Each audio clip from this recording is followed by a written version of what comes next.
샬롬 샬롬 샬롬 샬롬.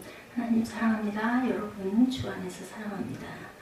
오늘 디도서 마지막 장 3장 말씀 우리 1절부터 15절까지 교독했습니다. 오늘 바울은 디도서 3장에서 그리스도인들이 국가와 불신자들에 대해 취해야 할 태도, 그레데 교회 지도자인 디도가 이단에 대하여 취해야 할 자세에 관해서 설명하고 있죠.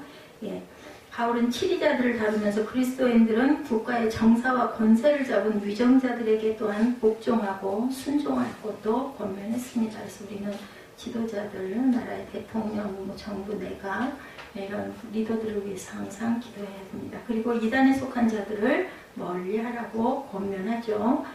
바울은 그레데인들로 하여금 정사와 권세 잡은 자들에게 복종할 것을 권면하고 있습니다. 여기서 정세와 권세 잡은 자란 통치자와 권력 잡은 자를 가리키죠. 권세 앞에 복종할 것에 이어 바울은 선한 일을 행하기를 예비하여 기회만 있으면 선을 행하는 것이 그리스도 시민의 자세임을 말하죠. 1절에 너는 그들로 하여금 통치자들과 권세 잡은 자들에게 복종하며 순종하며 모든 선한 일을 행하기를 준비하라고 이렇게 얘기하죠.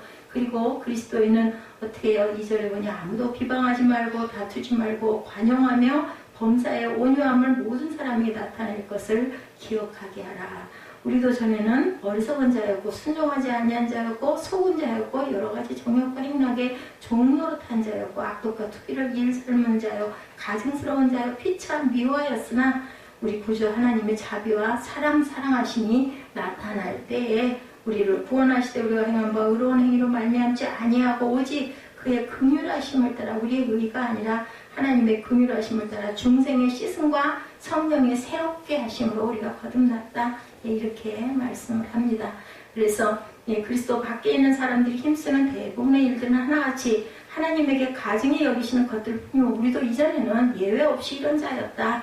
자아를 올바르게 인식한 사람, 주의 은혜를 깨달아 하는 사람들은 자기 자신이 어떠한 환경 가운데 처하고 있든 그분께 감사할 수밖에 없다라는 거죠. 우리 중에 스스로 의롭게 된 사람은 아무것도 없다. 우리가 무슨 자격이 있어서는 아니라는 거죠. 물론 하나님의 긍휼하심을 따라 중생의 씻음과 성령이 새롭게 하심으로 우리가 있게 됐다. 6절에 우리 구주 예수 그리스도로 말미암아 우리에게 그 성령을 어떻게 해주셔서 풍성하게 해주셔서 우리로 그의 은혜를 힘입어 의롭다 하심을 얻어 영생의 소망을 따라 상속자가 되게 하려 하셨다. 그러니 이 말이 얼마나 아름다운 말이냐 그러죠. 원하건대 너는 이 여러 것에 대하여 굳세게 말하라. 이는 하나님을 믿는 자들로 하여금 조심하여 선한 일을 힘쓰게 하려 하니라. 이것은 아름다우며 또한 사람에게는 유익하다.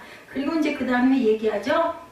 이단에 속한 그 어리석은 그러한 그 변론과 족보 이야기와 분쟁과 율법에 대한 다툼은 피해라. 이것은 무익하고 헛된 것이다. 이단에 속한 사람을 한두 번 훈계한 후에는 어떻게 하라고? 멀리하라고 이렇게 말씀합니다. 그래서 어두운 가운데 있는 자였던 우리를 빛 가운데로 끌어내신 부분에 대해서 요한 1서 2장 9절에 요한 사도는 빛 가운데 있다 하면서 그 형제를 미워하는 자는 지금까지도 어두운 가운데 있는 자다. 악을 찾는 자에게 악이 임한다고 얘기합니다. 잠언 11장 27절에 선을 간절히 구하는 자는 은총을 얻으려니와 악을 더듬어 찾는 자에게는 악이 임하리라. 그래서 정말 우리 입술을 조심해야 된다.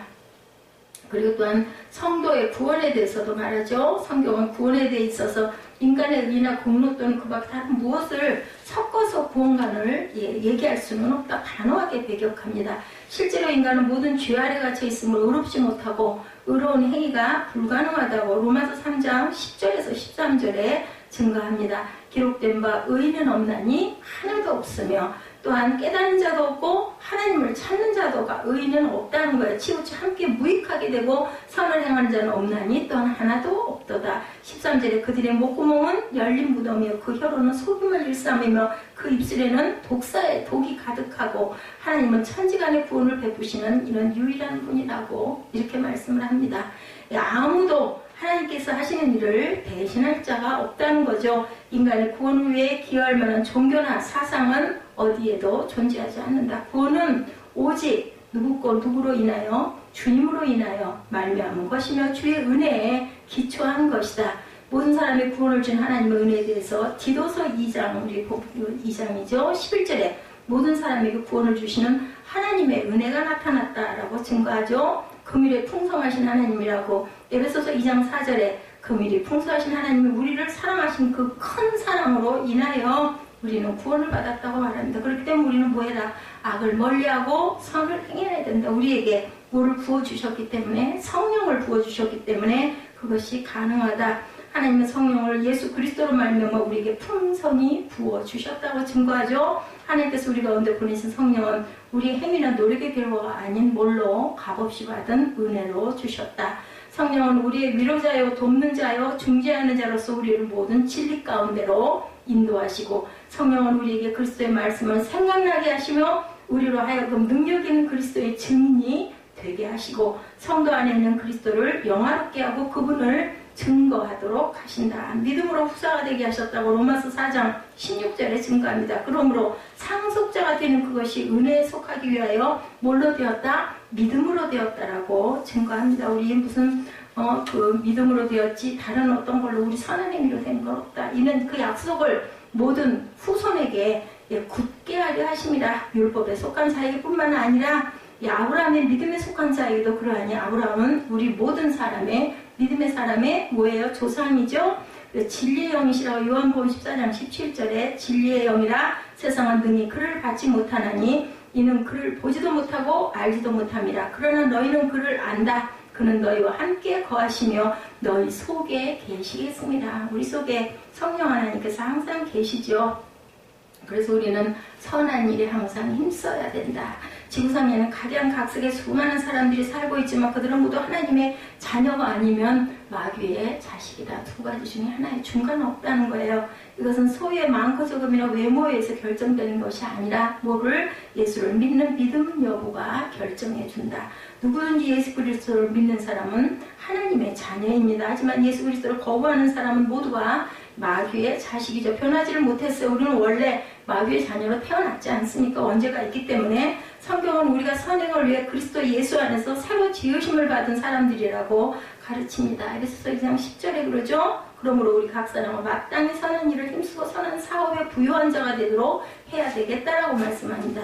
예수께서는 죄인을 구원하시려고 세상에 오셨죠. 디모데전서 1장 15절입니다. 믿보다 모든 사람이 받을 만한 이 말이요, 그리스도 예수께서 죄인을 구하시려고 세상에 오셨다. 빛을 사람 앞에 비추게 해야 함이 마땅하다. 마태복음 5장 16절에 이같이 너희 빛이 사람 앞에 비치게 하여 그들로 너희 착한 행실을 보고 하늘에 계신 너희 아버지께 영광을 돌리게 하라. 우리가 빛의 자녀이기 때문에 빛의 자녀는 빛밖에 더 있겠어요? 어둠의 자녀가 아니잖아요. 우리는 자녀들은 되게 부모를 잘 닮아요. 부모가 뭐 이쁘든 밉든 어쩔 수가 없어요. 그죠? 섞여서 닮습니다. 그렇기 때문에 콩 심은데 콩 난다. 우리는 빛의 자녀니까 빛으로 드러나는 게 마땅한 거죠. 그래서 우리는 불의를 멀리해야 된다.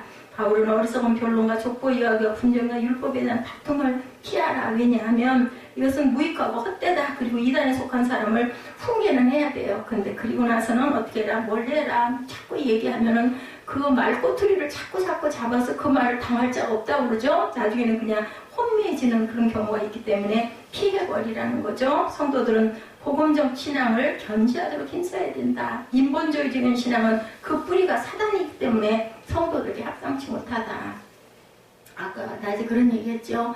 얘기하다 보면 성경적으로 돌아가 버릴 수밖에 없다. 우리 안에 예수가 있으면 누가 무슨 얘기를 해도 물론 조심해야 돼요. 그 사람에게 상처가 될 수도 있기 때문에 반대 의견을 얘기할 때는 그 사람 마음을 다치지 않도록 조심해야 되지만, 그렇다고 해서 성경을 증거하지 않아서는 안 되는 거죠. 성경 말씀에 하나님은 뭐 그냥 쉬운 얘기로도 원수를 미워하고 분쟁도 피하고 입술의 그 열매가 굉장히 중요하다고 했으니까 그런 부분의 것들을 말씀을 전해야 됩니다. 우리는 선한 것을 심을 줄 알고 하늘에 심고 가야 되고, 세상의 것은 그렇게 대단한, 물론 필요하지만 그건 이런 말들이죠. 필요악이라는 말이 있어요. 필요하기 때문에 쓰긴 하지만 그것이 우리 생명과 바꿀 수 있는 것은 아니다. 생명은 누가 붙들고 계세요? 하나님께서 붙드셔요. 그래서 누구도 우리가 그들을 뭐 미워하거나 아니면 저주해서는 절대가 안 되는 거죠. 하나님께 기도할 수밖에 없습니다. 정도로 행할 때 옳은 사람으로 평가되듯이 복음적 신앙을 가진 사람이 주님께로부터 칭찬과 상급을 받는다. 우리는 또 그렇게 자꾸 권면함으로 인해서 나에게, 저는 늘 그래요. 이렇게 그 말씀을 증거하면서 상대방에게 우리 여러분들에게 들으시라고 성도들에게 얘기도 하지만 제 자신에게 울림이 있습니다. 그냥 저는 앉아서 듣는 것보다는 이래서 아마 이런 직분을 주신 것 같아요.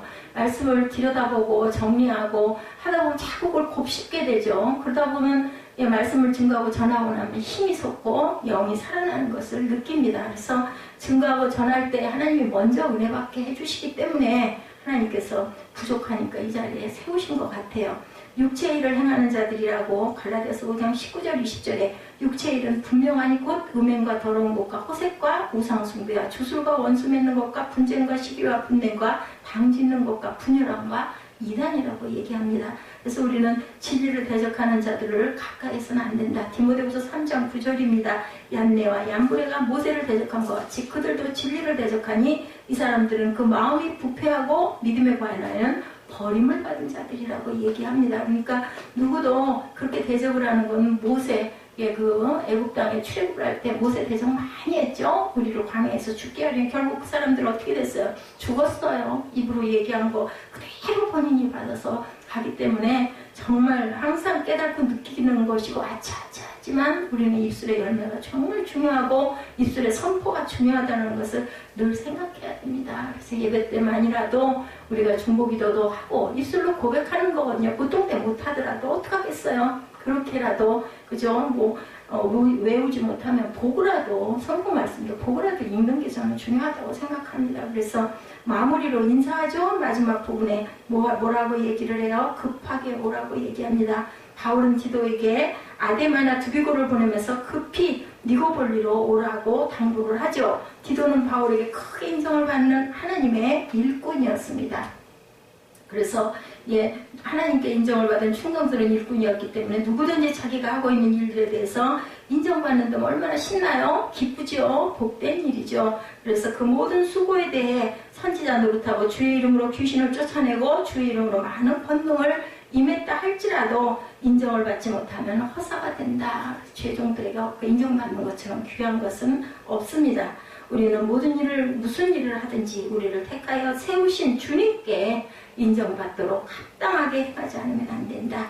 에베소로 보내었던 두기고에 대해서 디모데후서 4장 12절에도 증거하죠. 두기고는 에베소로 보내었노라 이렇게 증거되어 있습니다. 성도들과 함께 하기를 원했던 바울은 고린도전서 16장 6절에 혹 너희와 함께 머물며 겨울을 지낼 듯도 하니 이는 너희가 나를 내가 갈 곳으로 보내어 주게 하려 함이라 이렇게 얘기를 하죠. 그래서 교사를 파송합니다. 바울은 디도에게 교법사 세나와 및 아볼로를 급히 보내주죠. 이들을 보낸 것은 궁핍함을 돕기 위함이었다. 그래서 거기에도 증거하고 있습니다. 궁핍함을 돕기 위함이다. 13절 보니까 12절부터 보면 내가 아데마나 두기고를 내게 보내비니 그때 내가 급히 니고볼리로 내게 오라. 내가 거기서 겨울을 지내기로 작정하였다. 율법교사 세나와 아볼로를 급히 먼저 보내어 그들로 부족함이 없게 했다라는 거예요. 또 우리 사람들도 열매 없는 자가 되지 않게 하기 위하여 필요한 것을 준비하는 좋은 일에 힘쓰기를 배우게 하라. 나와 함께 있는 자가 다 내게 무난하니 믿음 안에서 우리를 사랑하는 자들에게 너도 무난하라. 은혜가 너희 무리에게 있을지라. 그래서 우리는 이 축복하고 인사하는 것을 인색해 하지 말아야 된다. 항상 입술로 축복할 줄 알고 그 축복이 결국은 나에게 돌아온다는 것을 생각할 줄 알아야 된다는 거죠. 교회와 성도가 약한 자들에 대해 져야 할 책임을 일깨워주는 내용입니다. 교사를 파송하는 것들은 우리 모두는 선행을 힘쓰도록 그리스도 예수 안에서 지원받은 자들이기 때문에 약한 자들에 대해서 책임을 져야 된다. 알렉산드리아에서 난 아볼로에 대해서 사도행전 18장 24절에 알렉산드리아에서 난 아볼로라 하는 유대인이 에베소에 이르니 이 사람은 언변이 좋고 성경에 능통한 자라 이렇게 증거합니다. 선한 일에 우리는 힘써야 된다고 디도서 오늘 본문이죠. 3장 8절에 이 말이 미쁘도다 원하건대 너는 이 여러 것에 대하여 굳세게 말하라 이렇게 합니다. 이는 하나님을 믿는 자들로 하여금 조심하여 선한 일을 힘쓰게 하려 합니다. 이것은 아름다우며 사람들에게도 유익하다. 아름답다라는 건 선하다는 뜻을 나타내고 있습니다. 그리고 무난과 축도로 끝을 맺죠. 자신과 함께 있는 자가 모두 기도에게 무난하라고 합니다. 그리고 은혜가 있기를 축도하죠. 인간은 하나님의 인도하심과 보호하심과 축복하심 없이는 잠시도 살아갈 수가 없는 존재다. 하나님은 이 모든 축복을 특별히 우리 성도들의 신앙을 통하여 주셨습니다. 우리가 믿는 하나님은 자비와 사랑이 풍성하신 분이기 때문에 항상 우리를 돌보아 주시고 필요한 모든 것들을 늘 채워주신다. 이와 같은 하나님을 믿기에 우리 믿음은 귀하고 놀라운 신비죠. 동역자와 친척이 무난하죠. 로마서 16장 21절에도 나의 동역자 디모데와 나의 친척 누기오와 야손과 소시바더가 너희에게 무난하느니라. 모든 형제가 다 무난합니다. 디모데후서 4장 21절에 너는 겨울 전에 어서 오라. 의울로와 부데와 리노와 글라우디아와 모든 형제가 다 내게 무난하느니라. 사람은 혼자 사는 것이 아니라 서로 더불어 어떻게 해요? 함께 어울려 살아가야 된다. 성도들에게도 아주 가장 귀한 교훈입니다. 우리는 사회에 대한 성도의 자세를 늘 생각할 줄 알아야 된다. 삶에게 빛과 소금의 역할을 발휘하는 성도가 되어야 되겠다. 이 소금처럼 귀한 게 없어요. 소금은 그죠? 변하지 않게 하고 우리 그 엄마들 몸속에 있는 양수가 소금물로 되어 있다는 거 여러분들 아십니까? 과학적으로 소금물로 되어 있고 인간의 기본이 소금으로 형성이 됐다고 합니다. 그래서 항상 소금의 역할 그리고 빛, 우리가 태어남 자체가 빛이거든요. 빛의 역할을 잘할 줄 알아야 된다. 3장 전체를 우리가 조목조목 한번 주석하여 봤습니다. 성도에 마땅한 사회생활에 관한 교훈의 내용이다. 3장 1절에서 3절은 선한 행실 교훈, 4절에서 8절은 선한 일에 힘써야 할 근거를 밝혔고 9절에서 15절은 선한 열매를 주변 형제들에게서부터 맺어 나갈 것을 교훈하고 있습니다. 성도는 세속 통치자들에게 어떤 태도로 우리는 살아야 할까? 어떻게 해야 되겠어요? 정세와 권세 잡은 자들에게 복종하며 순종하며 모든 선한 일 행하기를 예비하라. 1절에 그렇게 얘기하죠. 너는 그들로 하여금 통치자들과 권세 잡은 자들에게 복종하며 순종하며 모든 선한 일 행하기를 준비하게 하며 국가제도를 세우신 분이 하나님이시라는 거죠. 단지 사회계약 때문에 국가제도가 성립한 것이 아니다.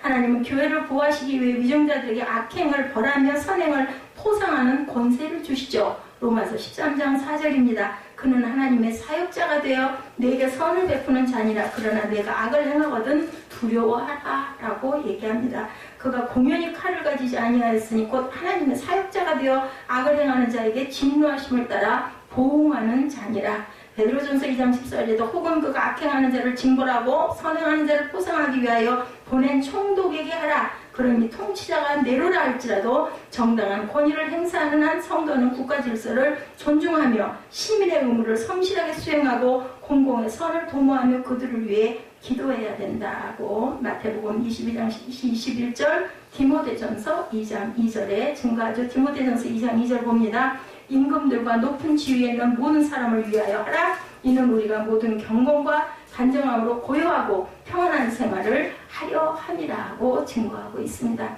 하지만 하나님의 뜻과 충돌하는 정책을 실행할 때는 하나님의 뜻에 복종해야 된다고 사도행전 5장 29절에 베드로와 사도들이 대답하여 이르되 사람보다 하나님께 순종하는 것이 마땅하니라. 가장 먼저는 하나님께 순종하고 하나님께 기도했을 때 하나님의 말씀은 모든 위정자들과 대표들에게 너희가 항상 순종하고 기도해 주라고 말씀을 하셨다라는 거죠. 그럴 때는 우리가 목숨을 걸고라도 세속 통치자들에게 불복종하는 것이 정당하다.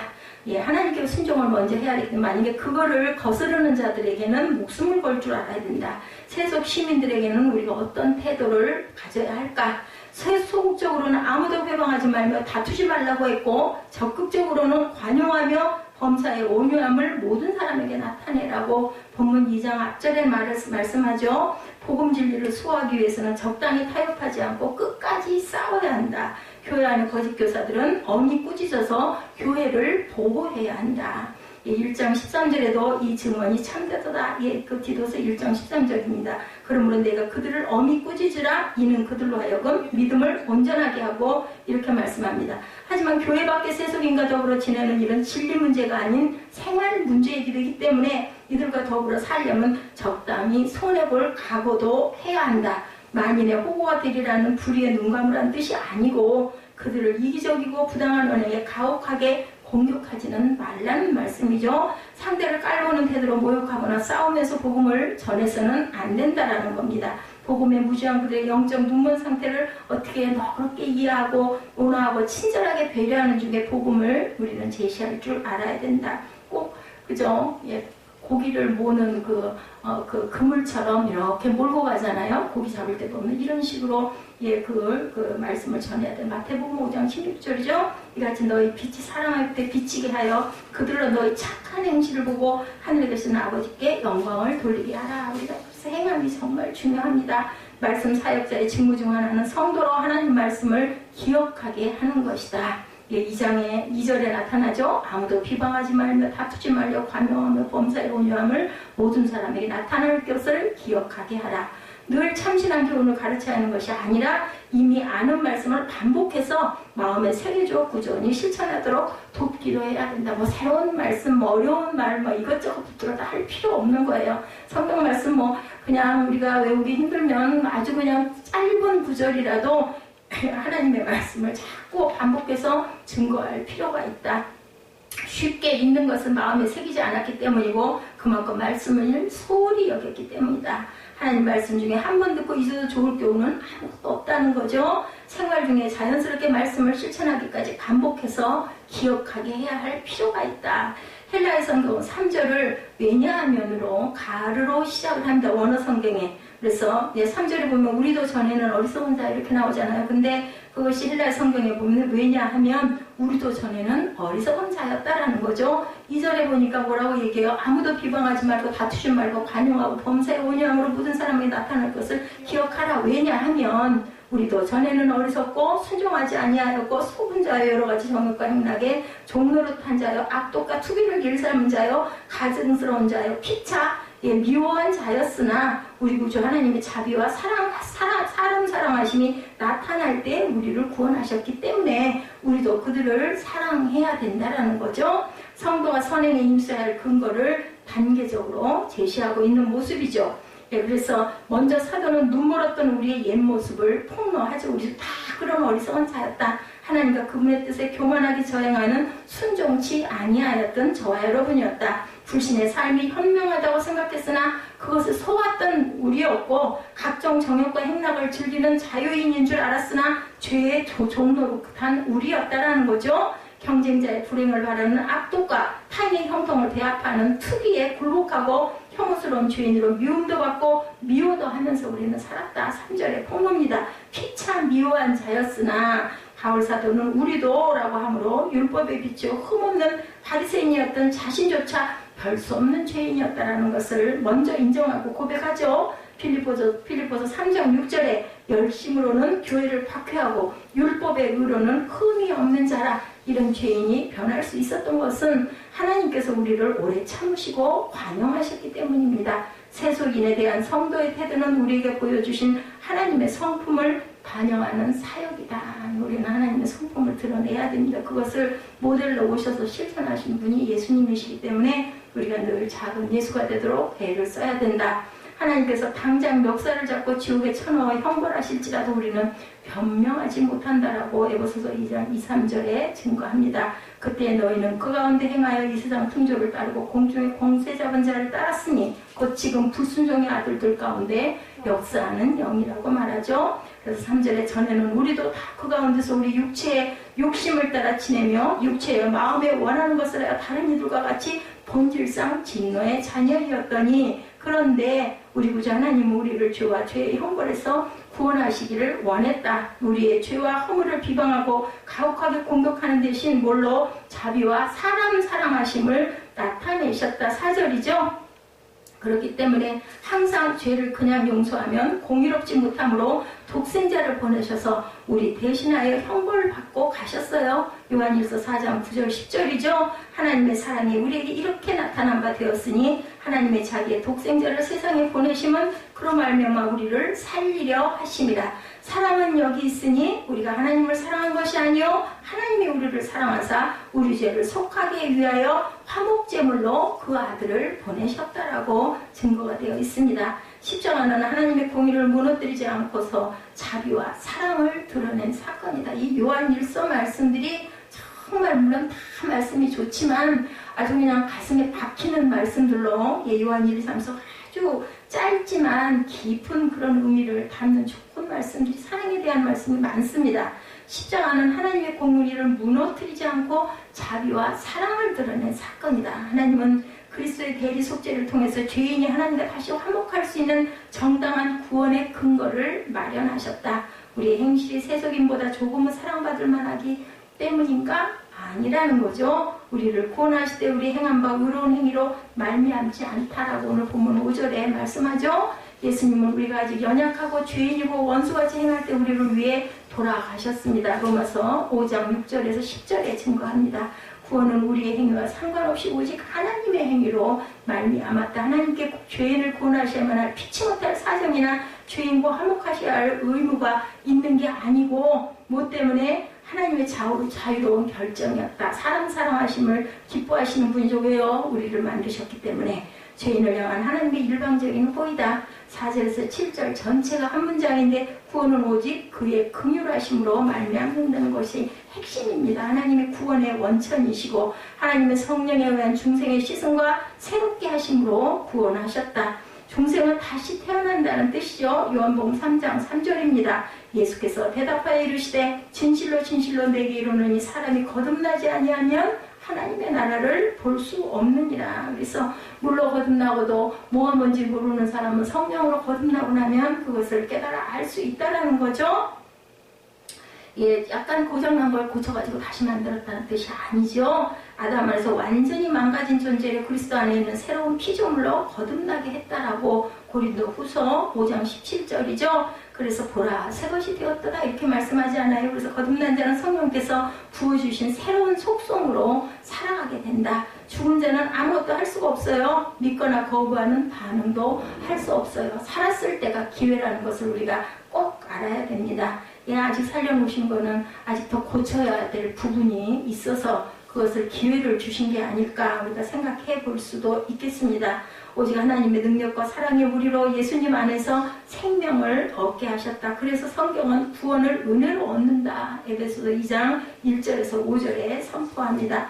하나님께서 죄인이 불쌍해서 이런 은혜를 주신 게 아니고 성령을 우리 구주 예수 그리스도로 말미암아 우리에게 뭘로 풍성히 부어주신 이유는 우리 구주 예수 그리스도로 말미암아 우리에게 성령을 풍성히 부어주사 하나님은 우리의 형벌을 그리스도께 전가하시고 그리스도의 공로로 우리에게 전가하셔서 살려셨어요. 그렇게 구원하신 목적은 우리로 저의 은혜를 힘입어 의롭다 하심을 얻어 영생의 소망을 따라 후사가 되게 하려 하셨다. 우리로 그의 은혜를 힘입어 의롭다 하심을 얻어 영생의 소망을 따라 후사죠. 상속자가 되게 하려 하심이라. 상속자라는 말 전 너무 좋다고 제가 지난주에도 말씀드린 것 같아요. 우리는 다 하나님의 하늘나라의 왕자 공주들이에요. 상속자들입니다. 그리스도의 은혜를 힘입어 우리는 하나님 보시기에 의롭다 칭함을 일단 받았어요.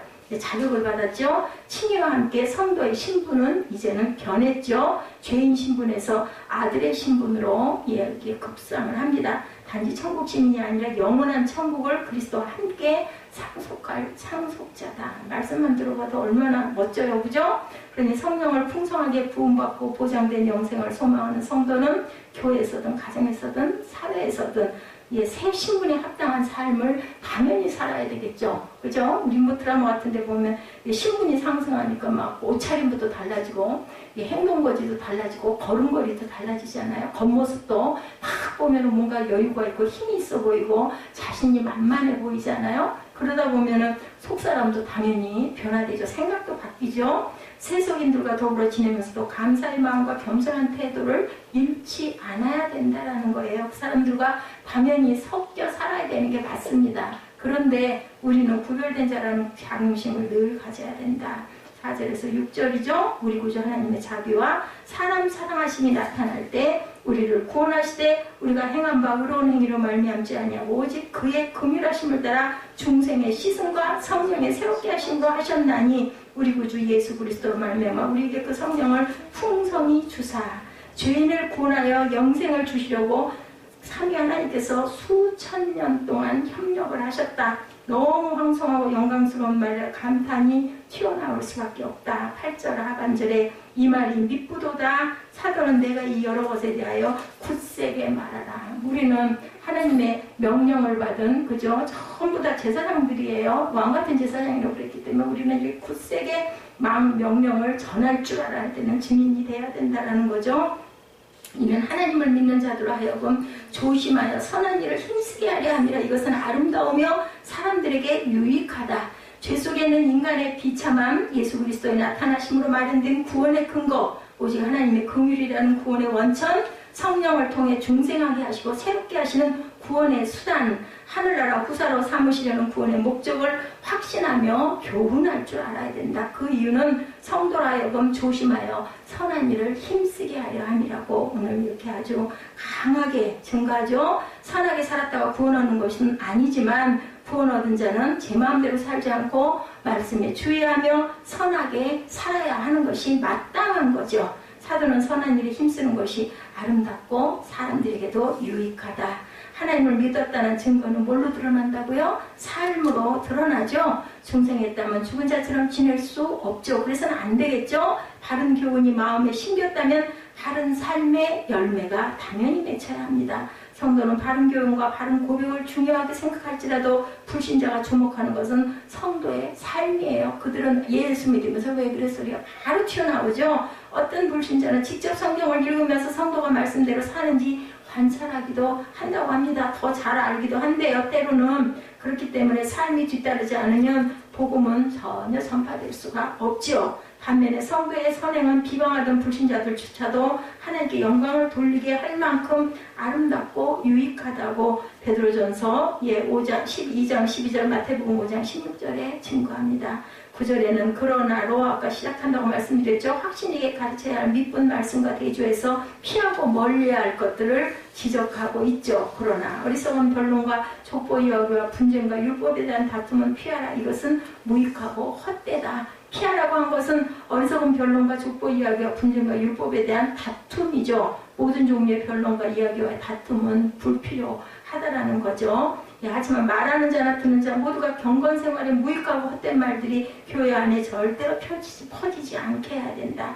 다투기 원하는 그들의 속셈이 말려들어서 끝장 토론을 벌일 것이 아니라 피해버리라는 겁니다. 멀리하라고 한 것은 이단에 속한 사람들, 그들은 끝만 살짝 다르다고 우리가 얘기하지만 복음의 핵심에서 벗어난 사람들이다. 그거를 핵심에서 벗어난 걸 인 것처럼 만들다가 끝에 살짝 돌려요. 그들의 수법이에요. 그렇기 때문에 원래 핵심에서 전혀 관계가 없는 일을 인 것처럼 얘기를 해서 끝에 싹 미혹을 한다는 거지. 그거를 생각할 줄 알아야 된다. 부패하여서 스스로 정죄한 자라서 죄를 고집하고 있다라고 10절 하반절부터 11절에 거쳐서 얘기합니다. 개선의 여지가 없는 고집불통에게 더 말할 필요가 없다라고 잠언 29장 9절에 악인은 입으로 그의 이웃을 망하게 하여도 의인은 그의 지식으로 말미암아 구원을 얻는다라고 얘기합니다. 12절에서 15절은 부탁과 문안이죠. 사도는 아데마나 두기고를 보내 잠시 그레데 사역을 맡기고 디도는 사도가 겨울에 보낼 예정인 니고볼리로 부릅니다. 12절에 내가 아데마나 두기고를 내게 보내리니 그때 내가 급히 니고볼리로 내게 오라. 내가 거기서 겨울을 지내기로 작정하였느니라. 바울은 이렇게 자기의 그 사도들을 제자들을 이렇게 불러 모으기를 좋아하죠. 교법사 세나와 아볼로를 떠나보낼 차비를 서두르되 그들에게 부족한 것이 아무것도 없도록 여비를 지원하게 했다라고 13절에 증거합니다. 우리 사람들도 열매 없는 자가 되지 않게 하기 위해서 필요한 것을 예비하는 좋은 일에 힘쓰기를 배우라고 14절에도 증거하죠. 우리 사람도 열매 없는 자가 되지 않게 하기 위해 필요한 것을 준비하는 좋은 일에 힘쓰기를 배우게 하라. 복음 사역자의 필요를 채워주는 일로 선한 열매를 맺게 했다라는 겁니다. 선한 일의 실천을 지금 내가 내 삶의 자리에서 구체적으로 시작하게 하죠. 아무런 희생 없는 신앙생활은 열매도 맺지 못한다라는 것. 형제사랑은 말과 혀로 할 수 없고 오직 행함과 진실함으로 한다. 요한일서 3장 18절입니다. 자녀들아 우리가 말과 혀로만 사랑하지 말고 행함과 진실함으로 하자. 마지막으로 사도는 교회가 서로 무난하게 한 후에 축도하죠. 은혜가 너희 무리에게 있을지어다 합니다. 기도서는 바른 교훈과 바른 삶은 분리되지 않는다는 사실을 여러 차례 강조하죠. 요한일서 3장 18절이 아주 귀한 말씀입니다. 자녀들아 우리가 말과 혀로만 사랑하지 말고 행함과 진실함으로 하자. 하나님의 은혜가 있는 곳에는 바른 고백과 함께 선한 삶도 나타나야 되겠다. 구원받은 자는 모두 성령께서 은혜를 풍성히 부어주신 자고 우리 구주 예수 그리스도로 말미암아 우리에게 그 성령을 풍성하게 부어주사 이렇게 말씀합니다. 그래서 갈라디아서 5장 22, 3절이죠. 그 결과로 반드시 성령의 열매가 맺힌다. 갈라디아서 5장 우리 22, 3절 읽고 우리 찬양으로 결단하시도록 합니다.